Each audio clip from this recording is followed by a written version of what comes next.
बिल्कुल एप्लीकेशन। सबसे पहले लाइव आके मुझे बताओ कि मैं लाइव हूँ। अगर हूँ तो प्लीज जल्दी से बताइए। हाँ जी, आज तो बिल्कुल मैंने सही टाइम पे लाइव कर दिया है 1 बजे। बच्चों सबसे पहले मुझे बताओ क्या मैं लाइव हूँ? हाँ जी, शिवांशु, कीर्ति, विशाल, अशोक यादव, सुरेश कुमार, प्रदीप कुमार, पंकज, सौरभ, अमन सिंह।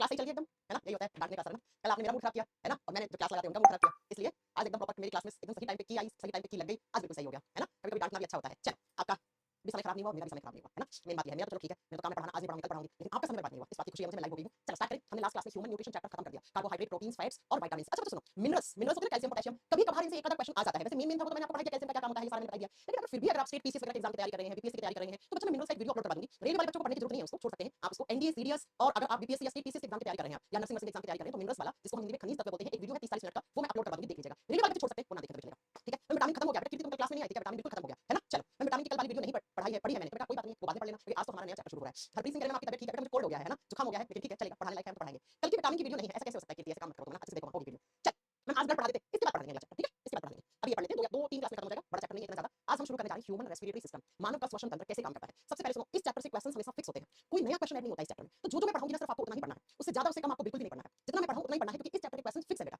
कोई नया चैप्टर ऐड नहीं होता है, ठीक है? तो ये याद रखिएगा। तो आज से अपना नया चैप्टर शुरू हो रहा है जिसका नाम है ह्यूमन रेस्पिरेटरी सिस्टम। नाम से ही क्लियर है, सिस्टम का मतलब होता है ग्रुप ऑफ ऑर्गन्स, अंगों का समूह है। ऐसे ऑर्गन्स हमारे बॉडी में जो क्या काम करवाते हैं, जो रेस्पिरेशन का काम करवाते हैं, जो श्वसन का काम करवाते हैं, उनको एक साथ मिलाकर हम ह्यूमन रेस्पिरेटरी सिस्टम बोल देते हैं, हम उनको मानव का श्वसन तंत्र बोल देते हैं, ठीक है? तो सबसे पहले आपको पता होना चाहिए इस चैप्टर का मीनिंग। ह्यूमन रेस्पिरेटरी सिस्टम, मानव का श्वसन तंत्र, ऐसा श्वसन एक तंत्र होता है जो ये पूरा काम करता है रेस्पिरेशन का। आपने सांस ली, सांस लेने से क्या होता है, आप सांस छोड़ते हैं तब क्या होता है, हमारी बॉडी में ऑक्सीजन कैसे पहुंचता है, ये सारी चीजें आपको पढ़नी है। तो क्या आप बताओगे? उसी को हम ह्यूमन रेस्पिरेटरी सिस्टम, उसको हम मानव का श्वसन तंत्र कहते हैं।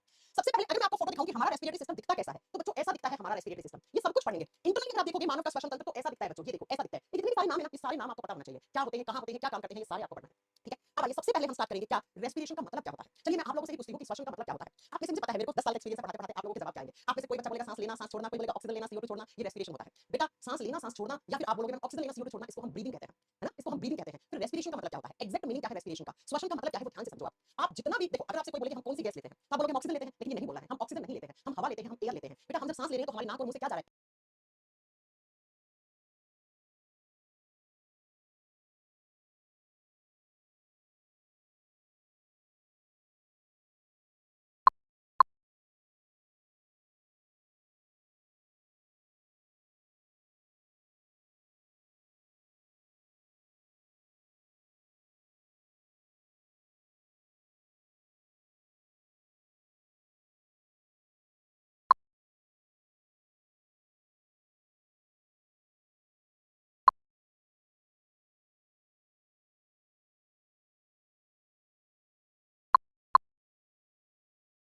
ठीक है? अब आइए सबसे पहले हम स्टार्ट करेंगे क्या रेस्पिरेशन का मतलब क्या होता है। चलिए मैं आप लोगों से ही पूछती हूँ कि श्वसन का मतलब क्या होता है। आप में से मुझे पता है, मेरे को 10 साल का एक्सपीरियंस है पढ़ाते-पढ़ाते, आप लोगों के जवाब क्या आएंगे। आप में से कोई बच्चा बोलेगा सांस लेना, सांस छोड़ना, कोई बोलेगा ऑक्सीजन लेना, CO2 छोड़ना, ये रेस्पिरेशन होता है। बेटा सांस लेना, सांस छोड़ना, या फिर आप बोलोगे मैम ऑक्सीजन लेना, CO2 छोड़ना, इसको हम ब्रीदिंग कहते हैं, है ना? इसको हम ब्रीदिंग कहते हैं। फिर रेस्पिरेशन का मतलब क्या होता है, एग्जैक्ट मीनिंग क्या है रेस्पिरेशन का, श्वसन का मतलब क्या है, वो ध्यान से समझो आप जितना भी देखो, अगर आपसे कोई बोले कि हम कौन सी गैस लेते हैं, तो आप बोलोगे हम ऑक्सीजन लेते हैं, लेकिन ये नहीं बोला है, हम ऑक्सीजन नहीं लेते हैं, हम हवा लेते हैं, हम एयर लेते हैं। बेटा हम जब सांस ले रहे हैं तो हमारी नाक और मुंह से क्या जा रहा है, एयर जा रहा है, हवा जा रहा है। और हवा में तो नाइट्रोजन 78% होता है, ऑक्सीजन लगभग 21% होता है, हवा में कार्बन डाइऑक्साइड भी है, हवा में तो सल्फर डाइऑक्साइड भी है, हवा में तो सारी गैसेस है। तो हम ऑक्सीजन नहीं लेते हैं क्या? इस कमरे के अंदर फिल्टर लगा हुआ है ना? हम जो फिल्टर सिर्फ ऑक्सीजन को मेरे नाक से अंदर भेज रहा है, नहीं। आपको बताना है बेटा कि हम कौन सी गैस लेते हैं, तो ऑक्सीजन मत बोलना, बोलना हम एयर लेते हैं। हम क्या लेते हैं, हम हवा लेते हैं। बच्चों मैं रेस्पिरेशन का मतलब समझा रही हूँ क्या होता है। हम लोग क्या लेते हैं, हम एयर लेते हैं, हवा लेते हैं। और हवा क्या होता है, air is the mixture of gases, बहुत सारी गैसों का जो मिश्रण बना है उसको हवा कहते हैं। हवा हमेशा मिक्सचर होता है, मिश्रण होता है, और इस हवा के अंदर बहुत सारी गैसेस हैं। अब ये हवा आपने ली कहां से है मुझे बताओ। आप नोज से भी लेते हैं, जी हां, जिसको हिंदी में हम नाक कहते हैं, और आप माउथ, मुंह से भी सांस लेते हैं, है ना? अगर मैं किसी की आपकी जैसे नाक बंद कर दूं, अगर मैं नाक बंद कर दूं तो आप मुंह से सांस लेते हो, अगर मैं मुंह बंद कर दूं तो नाक से सांस लेते हो। लेकिन अगर मैं आपके दोनों ही बंद कर दूं ऐसे तकिया लगा के, आजकल सुनते हैं ना कि बहू ने सास को तकिया लगा के मार दिया, तकिया लगाया तो नाक और मुंह दोनों बंद हो गया, एयर बंद हो गया। एयर बंद हो गया मतलब एयर के अंदर जो ऑक्सीजन था वो सांस के फेफड़ों तक नहीं पहुंचा और सांस निकल ली, है ना? तड़प के बन जाती है।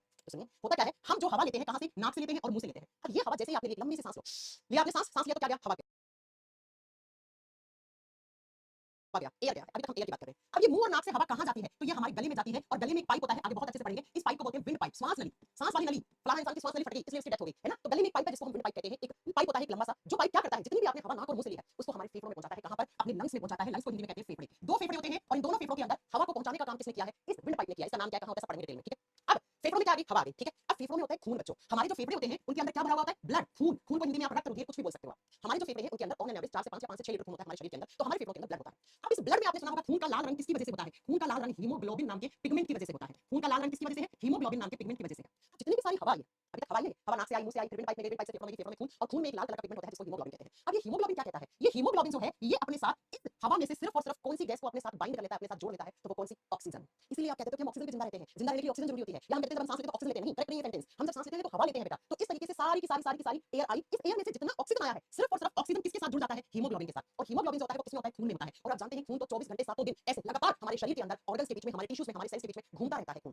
आपको यहाँ चोट लगी तो खून निकलेगा, यहाँ चोट लगी तो खून, यहाँ चोट लगी तो खून, क्योंकि हर जगह खून है बच्चा हमारे शरीर में। तो खून के अंदर हीमोग्लोबिन, और हीमोग्लोबिन जब जाएगा तो अपने साथ क्या चला लेके जाएगा? ऑक्सीजन लेके जाएगा। अब मुझे बताइए किसके पास लेकर जाएगा? आप जानते हैं हमारे शरीर की सबसे छोटी इकाई, ह्यूमन बॉडी की बेसिक यूनिट क्या है? सेल है। तो ये जो खून के अंदर हीमोग्लोबिन और ये ऑक्सीजन है, जब हीमोग्लोबिन ऑक्सीजन के साथ जुड़ता है तो इसे HbO2 कहा जाता है। हीमोग्लोबिन को Hb लिखते हैं, ऑक्सीजन का मतलब ऑक्सीजन हो गया। तो ये HbO2 कहां पे पहुंचता है? हमारी सारी की सारी सेल्स के पास पहुंचता है।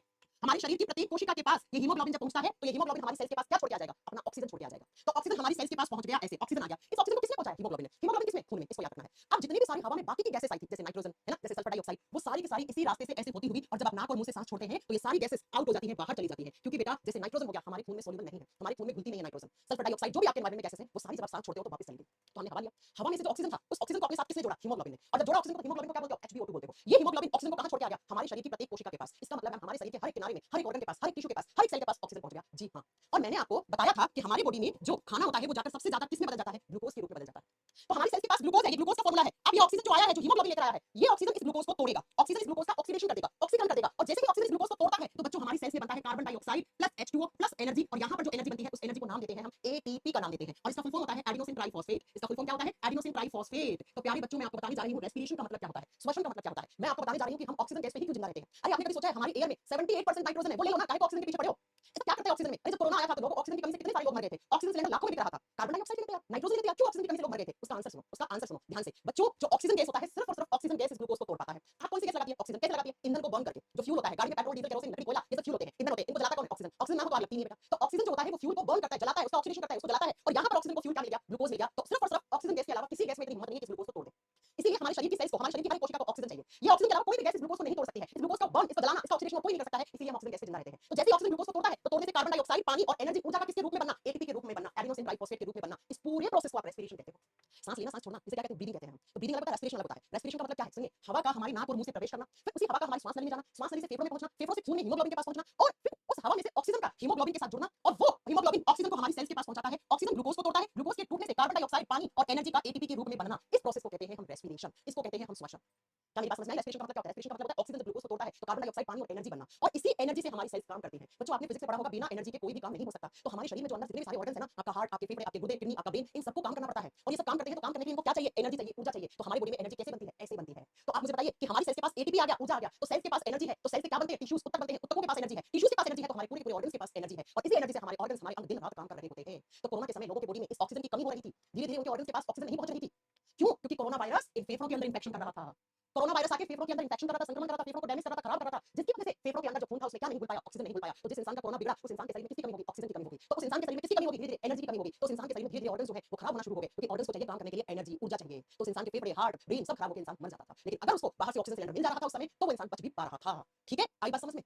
क्या मेरी बात समझ में? रेस्पिरेशन का मतलब क्या होता है? तो रेस्पिरेशन का मतलब ये होता है बच्चों, आज के बाद कोई आपसे पूछे हम ऑक्सीजन गैस पे क्यों जिंदा रहते हैं, आंसर बता दोगे? आज के बाद कोई आपसे पूछे रेस्पिरेशन का मतलब क्या होता है, बता दोगे? आज के बाद कोई पूछे हम सांस लेते हैं तो कौन सी गैस लेते हैं, आप कहना हम गैस नहीं, हम हवा लेते हैं। और हवा तो बहुत सारी गैसों का मिश्रण है। वो पता लगे हमारे फेफड़ों में जो खून होता है उस खून के अंदर हीमोग्लोबिन है, वो सिर्फ अपने साथ किसको जोड़ता है? ऑक्सीजन को जोड़ता है। फिर बाकी सारी गैसेस कहां गई? जब आप सांस छोड़ते हो तो फेफड़ों से ऊपर की तरफ आके ये सारी गैसेस आउट हो जाती है। जब आप सांस छोड़ते हो तो हमारे शरीर को सिर्फ एक गैस से मतलब है, वो कौन सी गैस? ऑक्सीजन। इसलिए हम ऑक्सीजन पे जिंदा रहते हैं भैया।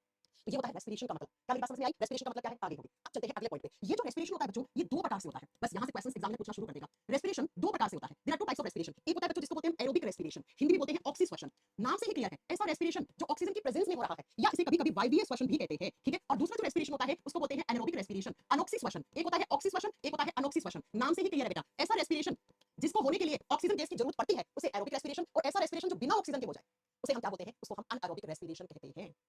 हाँ, एनटीपीसी की नई वैकेंसी आने वाली है और इस बार तो अच्छी खासी वैकेंसी आने वाली है बेटा एनटीपीसी की। बिल्कुल सही बोला आपने पंकज जी। सुनिए, सबसे पहला डिफरेंस एरोबिक रेस्पिरेशन और एनारोबिक रेस्पिरेशन कोई आपसे पूछे इसमें क्या फर्क है? तो एरोबिक रेस्पिरेशन किसकी प्रेजेंस में होता है? ऑक्सीजन की उपस्थिति में, ऑक्सीजन की प्रेजेंस में होने वाले रेस्पिरेशन को एरोबिक रेस्पिरेशन कहते हैं।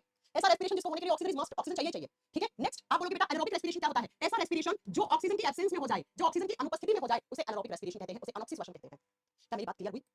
है ना? क्या मेरी बात क्लियर हुई? होगी? चलो अगले प्रश्न पे चलते हैं। एरोबिक रेस्पिरेशन का केमिकल रिएक्शन क्या होता है? इसका रासायनिक अभिक्रिया क्या होता है? तो एरोबिक रेस्पिरेशन में जो ग्लूकोज होता है वो ग्लूकोज टूटता है किसकी सहायता से? ऑक्सीजन की सहायता से। और जैसे ही ऑक्सीजन ग्लूकोज को तोड़ता है तो कार्बन डाइऑक्साइड प्लस वाटर यानी कि H2O प्लस एनर्जी ATP बनती है। ATP की फुल फॉर्म लिखवा चुकी हूं। ATP क्या होता है? एनर्जी होता है बच्चों, ऊर्जा होता है, एनर्जी बनता है। और एरोबिक रेस्पिरेशन होता है तो उसमें ATP के कितने मॉलिक्यूल्स जनरेट होते हैं? 38 मॉलिक्यूल। 38 मॉलिक्यूल एक बारी बताएंगे कहां पर एरोबिक रेस्पिरेशन में बनते हैं। अभी तुम तमीज से बात करो तो ब्लॉक करवा दूंगी तुम्हें यहां से, आई बात समझ में? फिर तुम ब्लॉक करवा दूंगी, मैं तुम तो तुम्हारा फोन का स्क्रीनशॉट ले लो, तुम तमीज से बात कर रहे हो, रुक जाओ, अभी मैं ब्लॉक करवा देती हूं। अब यार ये तुम्हारे लिए नोरा फतेह खान पढ़ाने है ना, आओ यहां पर। आइए एनारोबिक रेस्पिरेशन बेटा, इसको मैं बैच से ब्लॉक होता हूं, बहुत सारे बच्चे आते हैं ना 300 400 में बैच ले जाते हैं तो मजे नहीं आता, तमीज से बात करने लग जाते हैं बेटा, तुम तो गए। आइए यहां पर नेक्स्ट, जो एनारोबिक रेस्पिरेशन होता है उसके लिए तो ऑक्सीजन जरूरी नहीं है। उसमें क्या होता है, उसमें जो ग्लूकोज होता है वो थोड़ा बहुत ग्लूकोज टूट पाता है और बच्चों बस इसको स्टार कर लेना, ये एग्जाम में आएगा। एनारोबिक रेस्पिरेशन जब जब होता है तो बाई प्रोडक्ट उत्पाद के रूप में क्या बनता है, उत्पाद के रूप में क्या बनता है, या तो बनेगा बेटा लैक्टिक एसिड, बहुत ध्यान से समझ लेना, लैक्टिक एसिड बनेगा, लैक्टिक एसिड को बोलते हैं हम लैक्टिक अम्ल हिंदी में, लैक्टिक अम्ल बनेगा, ठीक है, लैक्टिक एसिड बनेगा, या यहां पर बनेगा इथेनॉल, इथेनॉल होता है शराब, इथेनॉल होता है शराब। अब बताओ कि पीने वाली शराब होती है कौन सी होती है, आगे आपको बताएंगे, ठीक है। जब जब एनारोबिक रेस्पिरेशन होता है तो क्या क्या बन सकता है, लैक्टिक एसिड बन सकता है, आप बताओगे इथेनॉल शराब बन सकती है, ये क्या है, ये एनारोबिक रेस्पिरेशन के बाई प्रोडक्ट्स हैं बेटा, ये उत्पाद है, ये कौन से रेस्पिरेशन से बनते हैं, या बताओगे एनारोबिक रेस्पिरेशन से बनते हैं, है ना। कौन है ये, रुक जाओ, इसको मैं अमित का मैं इलाज ही कर दूं, एक मिनट रुको तुम लोग। फिर तुम लोग कहते हो मैम गुस्सा करती है क्लास में, बच्चों पता है ये ऑनलाइन एजुकेशन ना कभी कभी मुझे बहुत बेकार लगती है, क्योंकि इसमें बच्चों को लगता है हमारे हाथ में मोबाइल है, मैडम कौन सा हमें देख पा रही है तो हम कुछ भी लिख सकते हैं, मैडम को कुछ भी बोल सकते हैं। और ये अमित जी जो है इस क्लास में जो आए हैं,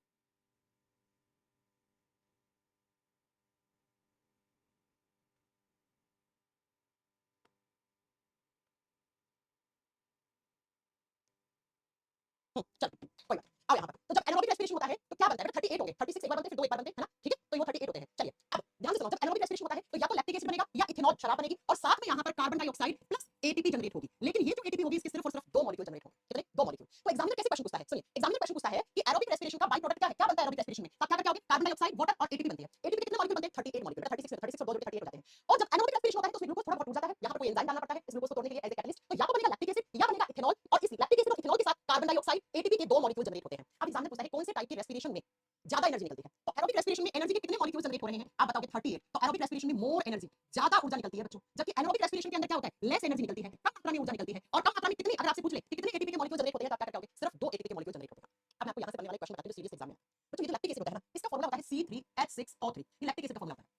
एग्जामिनर ने कैसे क्वेश्चन पूछा है ध्यान से समझना, एग्जामिनर ने क्वेश्चन पूछा कि जब एनारोबिक रेस्पिरेशन होता है, जब अनॉक्सिस श्वसन होता है, तो उस अनॉक्सिस श्वसन में 3 कार्बन वाला अणु जो है वो 6 कार्बन वाले कौन से अणु से बनता है, तो ग्लूकोज में कार्बन की संख्या कितनी है, 6, और लैक्टिक एसिड में कार्बन की संख्या कितनी है, 3। तो याद रखना कि जब एनारोबिक रेस्पिरेशन होता है तो 6 कार्बन है वो 3 कार्बन में बदल जाते हैं, और 3 कार्बन वाला मॉलिक्यूल कौन सा है, अणु कौन सा है, लैक्टिक एसिड है, लैक्टिक अम्ल है। और इथेनॉल का फार्मूला क्या होता है, इथेनॉल का फार्मूला होता है C2H5OH। तो क्या मुझे ये बताने की जरूरत है कि अगर एनारोबिक रेस्पिरेशन हुआ तो बेटा उससे 6 कार्बन जो है वो या तो 3 में बदलेंगे, 3 में बदलेंगे तो लैक्टिक अम्ल बनेगा, और अगर 6 कार्बन 2 में बदलेंगे तो वहां से इथेनॉल बनेगा, वहां से शराब बनेगी।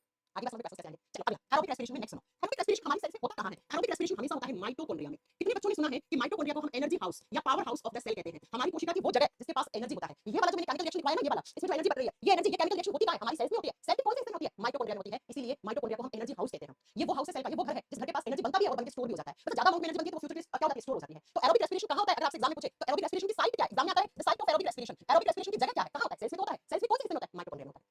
जबकि एनारोबिक रेस्पिरेशन कहां होता है, ये हमारी सेल में, इसकी जगह क्या है, ये होता है बच्चों आपको बताना है साइटोप्लाज्म में। अब ये साइटोप्लाज्म क्या होता है, साइटो का मतलब सेल यानी कोशिका, प्लाज्म का मतलब लिक्विड, वो लिक्विड वो तरल हिस्सा जो हमारी सेल्स में होता है उसको हम साइटोप्लाज्म कहते हैं, उसको हम कोशिका द्रव्य कहते हैं। तो ये वाला होता है माइटोकॉन्ड्रिया में और ये वाला होता है साइटोप्लाज्म। तो क्या क्वेश्चन है आपके एग्जाम में, एरोबिक रेस्पिरेशन क्या होता है, एनारोबिक रेस्पिरेशन क्या होता है, एरोबिक रेस्पिरेशन में क्या बनता है, एनारोबिक रेस्पिरेशन में क्या बनता है, एरोबिक रेस्पिरेशन में एनर्जी ज्यादा बनती है, कितनी मॉलिक्यूल, एनारोबिक में कितनी बनती है। अगला एरोबिक रेस्पिरेशन कहां होता है, एनारोबिक रेस्पिरेशन कहां होता है, इतनी बात समझ में आ गई, बिल्कुल स्टेप बाय स्टेप चलेंगे, ठीक है। चल अभी नेक्स्ट है ना, नेक्स्ट अब एग्जाम में आते हैं इनके एग्जांपल कि एरोबिक रेस्पिरेशन के एग्जांपल्स क्या हैं और एनारोबिक रेस्पिरेशन के एग्जांपल क्या हैं, वो कौन-कौन से जीव जंतु हैं जिनके अंदर एरोबिक रेस्पिरेशन होता है। अगर मैं हमारी बात करूं, हम क्या है, हम ह्यूमंस हैं, मनुष्य जाति है, हमारे अंदर कौन सा रेस्पिरेशन होता है, अगर मैं आपसे पूछूं तो आप जानते हैं हमारे अंदर एरोबिक रेस्पिरेशन होता है। तो एरोबिक रेस्पिरेशन का एग्जांपल लिख दो, पहला ह्यूमंस, ह्यूमंस का मतलब हो गया मनुष्य, इसके बाद लिख दो जितने भी एनिमल्स होते हैं, जितने भी जानवर होते हैं, गाय भैंस घोड़ा बकरी कुत्ता बिल्ली जानवर है ना, जानवर में सारे जानवर, और लिख दो प्लांट्स, प्लांट्स का मतलब है पेड़ पौधे, पादपों में, इन तीनों के अंदर कौन सा रेस्पिरेशन होता है, एरोबिक रेस्पिरेशन होता है। अब एरोबिक रेस्पिरेशन के एग्जांपल तो बहुत सिंपल है, तो एग्जाम में नहीं आते हैं, जब भी एग्जांपल पूछता है तो वो पूछता है एरोबिक रेस्पिरेशन किस किस में होता है। इसके एग्जांपल में स्टार्ट कर रही हूं, यहां से क्वेश्चन आएगा, और ये चैप्टर स्टार्ट करने से पहले मैंने आपको बताया कि सिर्फ फिक्स है क्वेश्चन, वही आता है। तो लिखिए एरोबिक रेस्पिरेशन किस किस में होता है, पहला एग्जांपल लिखना बैक्टीरिया, जितने भी बैक्टीरिया होते हैं, जीवाणु होते हैं, उन सबके अंदर कौन सा रेस्पिरेशन होता है, एनारोबिक रेस्पिरेशन। दूसरा एकदम माइक्रोब्स, माइक्रोब्स का मतलब होता है सूक्ष्म जीव, इतने सूक्ष्म जीव जिनको देखने के लिए आपको इलेक्ट्रॉन माइक्रोस्कोप की जरूरत पड़ती है, उन्हें हम माइक्रोब्स कहते हैं। अगर एकदम फंगी, फंगी को बोलते हैं हिंदी में कवक या फफूंद, कवकों में या फफूंद में कौन सा रेस्पिरेशन होता है, आप बताओगे बेटा एनारोबिक रेस्पिरेशन। जैसे एक फंगस होता है ईस्ट, जिसको हम हिंदी में खमीर बोलते हैं, तो बहुत बार एग्जाम में आता है खमीर में कौन सा रेस्पिरेशन होता है, एनारोबिक रेस्पिरेशन होता है। अगला जो मैं लिख रही हूं उसको बोलते हैं फर्मेंटेशन। अभी बताएंगे आपको फर्मेंटेशन क्या होता है, हिंदी में बोलते हैं किण्वन की प्रक्रिया, बेटा शराब जिस प्रोसेस से बनती है उसको फर्मेंटेशन कहते हैं। इथेनॉल जिस प्रोसेस से बनता है उसको फर्मेंटेशन कहते हैं, उसको किण्वन कहते हैं। और अभी ऊपर लिखा इथेनॉल बनने के लिए कौन सा रेस्पिरेशन होता है, एनारोबिक रेस्पिरेशन होता है, अनॉक्सिस श्वसन होता है। और एक और लिखो डोर्मेंसी ऑफ सीड, ये बहुत ज्यादा जरूरी एग्जांपल, डोर्मेंसी ऑफ सीड लिखो, हिंदी में लिखो बीजों के प्रसूति काल में, बीजों के प्रसूति काल में डोर्मेंसी ऑफ सीड। एक और लिख दो आउटर कवरिंग ऑफ सीड, जो बीज होते हैं ना बेटा, उन बीजों के बाहर वाले आवरण में, आउटर कवरिंग ऑफ सीड्स, बीजों के बाहरी आवरण में। बीज देखा होगा आपने, कोई भी बीज देख लो, तरबूज के बीज, उसके बाहर जो एक कवर लगा होता है ना, खरबूज का बीज देख लो, कोई भी बीज, नींबू का बीज देख लो, उनके बाहर का जो आवरण होता है, तो देखो बीजों के बाहरी परत में, बीजों की बाहरी आवरण में या परत में कौन सा रेस्पिरेशन होता है, एनारोबिक रेस्पिरेशन होता है। एंड नेक्स्ट लिख दो ह्यूमन मसल्स, ह्यूमन मसल्स, मनुष्य की मांसपेशियों में, हमारे मांस में, मांसपेशियों में कब, मनुष्य की मांसपेशियों में एनारोबिक रेस्पिरेशन होना शुरू हो जाता है कब, जब हमारी मांसपेशियों में किसकी कमी होती है, ऑक्सीजन की कमी। तो ऑक्सीजन की कमी से हमेशा कौन सा रेस्पिरेशन होता है, एनारोबिक रेस्पिरेशन, अनॉक्सिस श्वसन होता है। ठीक है, फर्मेंटेशन नहीं होता है, फर्मेंटेशन होता है। फर्मेंटेशन का मतलब होता है टूटना, एक से दो बनना। चलिए मैं फिर से एग्जांपल बताती हूं आपको। अगर आपसे पूछे जीवाणु में कौन से प्रकार का रेस्पिरेशन होता है, एनारोबिक। जितने भी माइक्रोब्स है, सूक्ष्म जीव है, छोटे, जिसको आप देखते हो, किससे देखना पड़ता है, इलेक्ट्रॉन माइक्रोस्कोप से, उन्हें माइक्रोब्स बोलते हैं। फंगस, कवक, जैसे कौन सा कवक, खमीर, एनारोबिक रेस्पिरेशन होता है। जैसे शराब बनाने की प्रक्रिया को फर्मेंटेशन कहते हैं, वो एनारोबिक रेस्पिरेशन का एग्जांपल होता है। डोर्मेंसी ऑफ सीड, बीजों के प्रसूति काल में, या आप आगे पढ़ेंगे डोर्मेंसी पीरियड क्या होता है। आउटर कवरिंग ऑफ सीड, बीजों के बाहरी आवरण में। और हमारी मांसपेशियों में जब ऑक्सीजन की कमी होती है तो कौन सा रेस्पिरेशन होने लग जाता है, एनारोबिक रेस्पिरेशन होने लग जाता है। ठीक है, अब नोट डाल के 2 पॉइंट लिख दो, समझ में आया रेस्पिरेशन क्या होता है, कितने प्रकार से होता है। अब जरा नोट लगे, और नोट में मैं आपको समझाती हूँ कि शराब, मैंने कहा 3 पॉइंट याद रखने नोट में। नंबर 1 पे लिखो, मैंने कहा शराब कौन सी प्रोसेस से बनती है, फर्मेंटेशन प्रोसेस से बनती है। और फर्मेंटेशन प्रोसेस में ऑक्सीजन जरूरी है कि नहीं है, आप कहना नो, ऑक्सीजन नहीं जरूरी है, ऑक्सीजन की एब्सेंस होती है। फर्मेंटेशन प्रोसेस में ऑक्सीजन की एब्सेंस में रखा जाता है। आपने सबने सुन रखा होगा शराब किससे बनती है, गन्ने से शराब बनती है, अंगूर से शराब बनती है, जामुन से शराब बनती है, कीवी से शराब बनती है। ये सारे वो फ्रूट्स जिसके अंदर ग्लूकोज की मात्रा ज्यादा होती है। मैंने आपको बहुत अच्छे से पढ़ाया था, फ्रूट्स के अंदर ग्लूकोज होता है, अंगूर में ग्लूकोज है, गन्ने में ग्लूकोज है ना। जितना भी आप ये कीवी वगैरह, ब्लूबेरी खाते हैं ना, चेरी खाते हैं, इन सब के अंदर क्या होता है, ग्लूकोज की मात्रा ज्यादा होती है। इसलिए हम कहते हैं अंगूर को सड़ा के शराब बनाते हैं, गन्ने को सड़ा के शराब बनाते हैं। ऐसे कहते हैं पंजाब में तो गुड़ से शराब बन जाती है, गुड़ में ग्लूकोज होता है ना, इसमें पढ़ा चुके हो। अब कैसे बनती है शराब, सुनो। तो गन्ने बनने को, अंगूर को एक कंटेनर में डाल के रखा जाता है ना, एक बड़ा सा कंटेनर होता है। गन्ने वगैरह में होता क्या है, या अंगूर में क्या होता है, ग्लूकोज होता है। इसलिए गन्ने से ग्लूकोज से शराब बन जाती है। इसलिए आप जो भी अंगूर की वाइन वगैरह आती है, उन सबको अंदर सड़ा के अंगूर वगैरह को रखा जाता है। अब इस कंटेनर को अंदर अंगूर डाल दिया, और इस कंटेनर के अंदर अंगूर या फिर जिसकी शराब आपको बनानी है, संतरे तक की शराब बनती है ना, तो ये फ्रूट में सब में क्या होता है, ग्लूकोज होता है। अब इस अंगूर के अंदर एक ईस्ट नाम का हम क्या डाल देते हैं, आप बताओगे, फंगस डाल देते हैं। ईस्ट को हिंदी में बोलते हैं खमीर। खमीर क्या होता है, खमीर एक प्रकार का फंगी होता है, एक कवक होता है, बच्चों ये बात याद रखना। तो इस अंगूर के अंदर, जिस अंगूर के अंदर ग्लूकोज था, उसमें आपने ईस्ट डाल दिया। अब इस ईस्ट के अंदर एक एंजाइम होता है, जिस एंजाइम को बोलते हैं जाइमेज एंजाइम। कौन सा एंजाइम, जाइमेज एंजाइम। क्योंकि बच्चा ये ऑक्सीजन की एब्सेंस में करवाना है, तो जिस कंटेनर में हमने अंगूर वगैरह डाले थे, गन्ना वगैरह डाला था, अब ऊपर से उसको टाइटली बंद कर देना। ऑक्सीजन आ ना पाए, हवा ना पाए, इतना टाइट बंद कर देना। अगर किसी ने देखो शराब कैसे बनती है तो बहुत अच्छे से रिलेट कर रहा होगा इस चीज को। ऊपर से एकदम टाइटली क्लोज कर देते हैं, एकदम वैक्यूम बिल्कुल ना जाए, हवा बिल्कुल ना जाए, ऐसा। ठीक है, डाल दिया। अब क्या होगा, अब ये जो जाइमेज, ऑक्सीजन तो आ नहीं पाएगा, अब ऑक्सीजन नहीं आ पाएगा तो कौन सा रेस्पिरेशन, एनारोबिक रेस्पिरेशन है। अब ये जाइमेज क्या करेगा, इस जाइमेज यहाँ पर एक कैटलिस्ट की तरह काम करेगा बेटा। अब कैटलिस्ट क्या होते हैं, उत्प्रेरक। कैटलिस्ट ऐसे कंपाउंड्स होते हैं जो किसी भी केमिकल रिएक्शन की स्पीड को तेजी से करवाते हैं। तो ये जैसे ही आपने ईस्ट डाला, इसमें जाइमेज एंजाइम, ये एंजाइम इसको क्या करेगा, इस ग्लूकोज को कन्वर्ट कर देगा इसमें C2H5OH, और इसे बोलते हैं इथेनॉल। और यही इथेनॉल पीने वाली शराब होती है। इसी इथेनॉल से विस्की, वाइन है ना, वोडका, ये सब इसी से बनता है। अब डिपेंड करता है आपको आगे चलकर कौन सी हार्ड ड्रिंक बनानी है। जैसे जो विस्की आती है, उनके अंदर इथेनॉल का अमाउंट ज्यादा रहता है, तो वो ज्यादा हार्ड ड्रिंक हो जाती है। बियर में इथेनॉल सिर्फ 5-7% होता है, मैक्सिमम बियर में 10 से 12% तक इथेनॉल यूज किया जाता है। ठीक है, ऐसे ही जो वाइन वगैरह आती है, उसमें 15 से 20% इथेनॉल यूज किया जाता है। तो यहाँ से जितनी भी पीने वाली ड्रिंक्स होती है, अब पीने वाली ड्रिंक कौन सी, हार्ड ड्रिंक। हार्ड ड्रिंक का मतलब शराब, दारू, वो किससे बनती है, इथेनॉल से बनती है। एक होता है मिथेनॉल, वो कच्ची शराब होती है, उसको पीने से इंसान अंधा या मर सकता है। ठीक है, तो पीने वाली शराब कौन सी होती है, इथेनॉल। इस इथेनॉल को डाइल्यूट करते हैं, इसका परसेंटेज कम रखते हैं, तो थोड़ी सी बियर बन जाती है, वाइन बन जाती है, इसका अमाउंट ज्यादा रखते हैं, तो बेटा रम और ये जो होती है ना, विस्की के साथ बन जाती है। ठीक है, अब मैं आपको पढ़ा रही हूं यहाँ पे, क्योंकि एग्जाम में क्वेश्चन है, बाकी मैं आपको शराब बनाना नहीं सिखा रही हूं। सुनो कैसे, एग्जाम में क्वेश्चन क्या आता है, शराब कौन सी प्रोसेस से बनता है, आंसर ये रहा। शराब जब बनती है तो वो कौन से रेस्पिरेशन का एग्जांपल है, आपका आंसर ये रहा, ये रहा। शराब किससे बनती है, ग्लूकोज से। शराब में जो ग्लूकोज होता है उसको इथेनॉल में कौन कन्वर्ट करता है, कौन सा एंजाइम, जाइमेज। ये जाइमेज एंजाइम किसकी तरह काम करता है, इसकी तरह काम करता है। ये जाइमेज एंजाइम किसमें पाया जाता है, इसमें पाया जाता है। ये लो आपके एग्जाम में क्वेश्चन। ठीक है, आगे बस समझने, तो नोट में पहला पॉइंट ये, और सारे क्वेश्चन एग्जाम में आते हैं बेटा, कौन सा एंजाइम शराब बनाने में काम आता है, कौन सा रेस्पिरेशन काम आता है, और ईस्ट क्यों डालते हैं, सारे एग्जाम में काम आते हैं। चलो अब दूसरा नोट डाल के पॉइंट देखो। मैंने कहा हमारी जो मसल्स होती हैं, ह्यूमन मसल्स, हमारा मास, अरे मास तो समझते हैं ना, ह्यूमन मसल्स, मानव की मांसपेशी, और मानव की मांसपेशियों में, हमारी मांसपेशियों में, हमारी मसल्स में जब किसकी कमी हो जाती है, लैक ऑफ ऑक्सीजन हो जाए। लैक ऑफ ऑक्सीजन का मतलब है ऑक्सीजन की कमी हो जाए, तो हमारी मांसपेशियों में कौन सा रेस्पिरेशन होना शुरू हो जाता है, एनारोबिक रेस्पिरेशन होना शुरू हो जाता है। वैसे हमारी बॉडी में एरोबिक रेस्पिरेशन होता है, लेकिन जब आपकी मांसपेशियों के पास ऑक्सीजन प्रॉपर नहीं पहुंच पाता है, ऑक्सीजन की कमी हो जाती है, तो ऑक्सीजन की कमी से जो रेस्पिरेशन होता है उसी को तो आप एनारोबिक रेस्पिरेशन कहते हैं। चलो मैं एग्जांपल देती हूं। आज आपने डिसाइड किया कि मैं रोज 2 किलोमीटर की दौड़ लगाऊंगा। आपने आज दौड़ना शुरू किया, जब दौड़ते हो तो हाथ, आपके पांव पे सारा प्रेशर होता है, पांव में मसल्स होती है, जितने भी हमारी बॉडी में पोस्चर बनते हैं। अभी मैं हाथ ऐसे हिला रही हूं, सब किसकी वजह से, मांसपेशियों की वजह से। बाइसेप्स ट्राइसेप्स में क्या होती है, मसल्स होती है, मांसपेशी होती है। तो जब दौड़ रहे हो, भाग रहे हो, तो सबसे ज्यादा काम, सबसे ज्यादा प्रेशर किस पे पड़ता है, हमारी मांस पे, हमारी मसल्स पे पड़ता है। तो आज आपने दौड़ना शुरू किया, ठीक है, आज आप 1 किलोमीटर मान लो अपने आप को अपने से बूस्ट करके 1 किलोमीटर तक दौड़ लिए। 1 किलोमीटर के बाद आपकी सांसें हांफना शुरू हो जाती है, और आपको चक्कर आना, थकान शुरू हो जाती है, ऐसा लगेगा चक्कर आ रहा है, कुछ लोग बेहोश होकर गिर जाते हैं। ऐसा क्यों होता है दोस्तों, क्योंकि आपने आज ही दौड़ लगाना शुरू किया है, और थोड़ी देर के बाद आपकी मसल्स के ऊपर इतना प्रेशर पड़ा, इतना प्रेशर पड़ा। सबसे ज्यादा जब आप हैवी वर्कआउट कर रहे होते हैं, जिम कर रहे होते हैं, दौड़ भाग कर रहे होते हैं, तो सबसे ज्यादा आपकी मांसपेशियों को एनर्जी की जरूरत होती है बेटा। तो उस समय जो एनर्जी आती है वो किससे बनती है, हमेशा ग्लूकोज के रूप में बनती है। तो जब आप ज्यादा लंबी दौड़ देते हैं, या बेटा आपको ज्यादा एक्सपीरियंस नहीं है, आप हैवी वर्कआउट कर लेते हैं, तो एक समय के बाद हमारी मसल्स के पास किसकी कमी हो जाती है, ऑक्सीजन की कमी हो जाती है। तो हमारी मसल्स का जो ग्लूकोज है ना, वो ग्लूकोज किसमें बदलना शुरू हो जाता है, तो बताओ जरा। जब एनारोबिक रेस्पिरेशन होता है तो ग्लूकोज किसमें बदलता है, एक एसिड में बदलता है, और उस एसिड का नाम होता है लैक्टिक एसिड। और यही लैक्टिक एसिड आपकी मसल्स में जम जाता है, और इसके जमाव के कारण आपको फटीग होना शुरू होता है, आपको थकान होना शुरू हो जाएगी, और आपको चक्कर आ जाएंगे, आपकी मांसपेशियों में क्रैम्प आ जाएगा, आपको दर्द होगा, अगले दिन आप उठ नहीं पाओगे बेड से, अगले दिन आप उठ नहीं पाओगे बेड से। तो एग्जामिनर क्वेश्चन पूछता है कि जब इंसान हैवी वर्कआउट करता है या दौड़ लगाता है, तो मांसपेशियों के ऊपर ज्यादा प्रेशर की वजह से थोड़ी देर के बाद हमारी मांसपेशियों में कौन सा रेस्पिरेशन होना शुरू हो जाता है, तो आप क्या करोगे, कौन सा रेस्पिरेशन, एनारोबिक रेस्पिरेशन। और जब हमारी मांसपेशियों में अनॉक्सिस श्वसन होता है, एनारोबिक रेस्पिरेशन होता है, तो क्या बनता है, लैक्टिक एसिड बनता है हमारी मांसपेशियों में, और ये लैक्टिक एसिड हमारी मांस में जमने के कारण हमें मांसपेशियों में थकान होती है, मांसपेशियों में क्रैम्प आने लग जाते हैं, और मांसपेशियों में पेन यानी कि दर्द होना शुरू हो जाता है बच्चों, और अगले दिन आप बेड से उठ नहीं पाते। तो ये क्वेश्चंस एग्जाम में आते हैं, तो याद रखिएगा, दोनों पॉइंट नोट डाल के, ठीक है। तो लैक्टिक एसिड कब बनता है, कहां बनता है, क्यों बनता है, ये सारी बातें। क्रैम्प का मतलब होता है मांसपेशियों में दर्द आना, झंझनाहट होना, फिर दर्द आना। अब तीसरा क्वेश्चन सुनो बच्चों, मैंने आपको कहा कि एरोबिक रेस्पिरेशन और एनारोबिक रेस्पिरेशन में क्या बनता है, बहुत ध्यान से समझना इस क्वेश्चन को। जब एरोबिक रेस्पिरेशन होता है, तो उसका जो फर्स्ट स्टेप होता है वो हमेशा कॉमन होता है, ग्लूकोज दोनों में टूटता है। तो पहले जो ग्लूकोज होता है ना, ये ग्लूकोज पहले बदल गया पाइरूवेट में।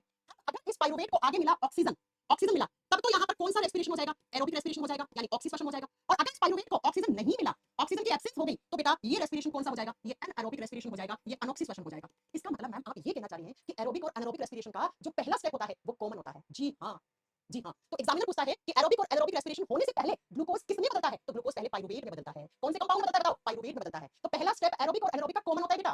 बाद में इस पाइरुवेट को ऑक्सीजन मिला तो एरोबिक रेस्पिरेशन, तो एरोबिक रेस्पिरेशन वाले प्रोडक्ट्स बनेंगे। और अगर इसे ऑक्सीजन नहीं मिला तो एनारोबिक रेस्पिरेशन, तो एनारोबिक रेस्पिरेशन वाले बन जाते हैं। मैं एक बार लास्ट में बता रही हूं, याद रखना, जब एरोबिक और एनारोबिक रेस्पिरेशन होते हैं तो पहला स्टेप हमेशा कॉमन होता है दोनों का, एक जैसा होता है, दोनों में ग्लूकोज टूटता है। तो पहले ग्लूकोज पाइरुवेट यौगिक में बदलता है, फिर जो पाइरुवेट होता है ना, ये पाइरुवेट को अगर ऑक्सीजन मिला तो एरोबिक रेस्पिरेशन, नहीं मिला तो एनारोबिक रेस्पिरेशन, है ना?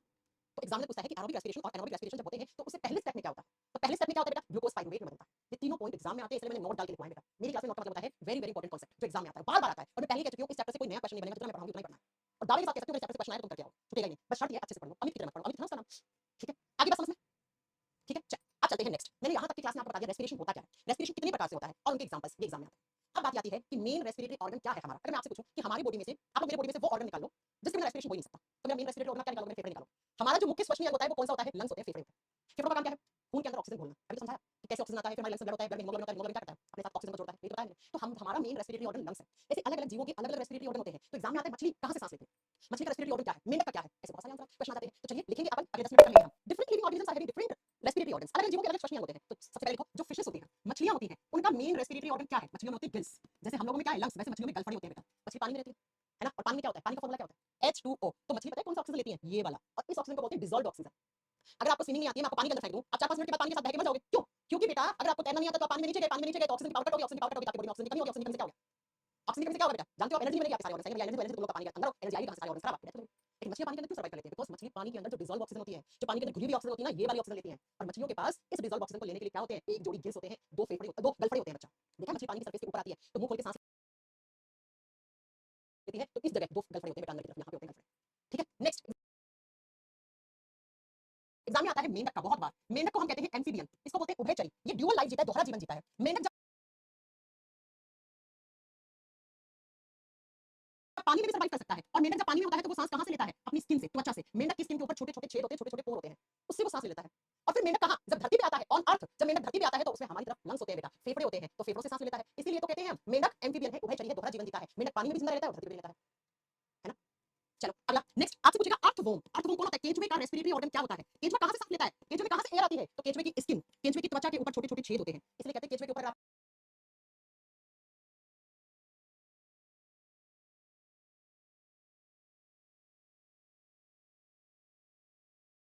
ऐसे ऐसे ऐसे पतले-पतले पाइप, और इन पाइप को ट्रैक्यूल्स कहते हैं। तो कभी-कभी एग्जाम में आ जाता है क्या कि जो आपका कॉकरोच होता है उसका रेस्पिरेटरी ऑर्गन क्या है? तो ऑप्शन में आपको मिलेगा ट्रैक्यूल्स या मिलेगा ऑप्शन में विंड पाइप। देखो इसके अंदर लंग्स नहीं होते हैं कॉकरोच में, इसका जो विंड पाइप है वो आगे ऐसे पतली-पतली ब्रांच में डिवाइड होता है, उसको ट्रैक्यूल्स कहते हैं। वहीं से अपना सांस लेना शुरू करते हैं। क्लास बंद हो गया? क्लास बंद हो गया? हट, ये उधर से बंद कर दिया हम लोगों ने।